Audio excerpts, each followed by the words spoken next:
Moi kaikille, täällä Milsivan ja Pizza. Täällä on nyt tänään backstage, miten me tehdään meidän videot. Nyt mä kerron, miten me tehdään tämä video, joka on nyt teillä ruudulla. Tämä on Milsivan ja Pizza uutiset.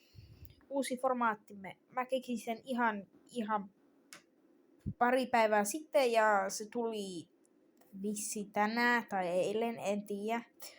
Milloin te katsotte tämän videon, mutta aivan sama. Kaikille vaan sanoisin, että nyt tulee todella pitkä backstage, joten 20-30 minuuttia, joten varautukaa siihen.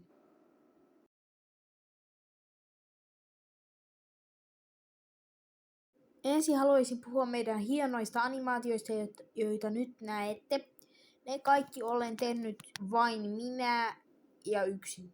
Kaikki meidän leikkaukset ja tekninen osuus on vain minun tekemääni.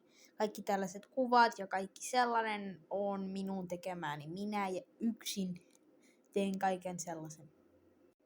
Koko kanavaa pyöritän vain minä. Tässä meidän tilastot, jos haluatte nähdä. Tässä oli pieni backstage. Kiitos.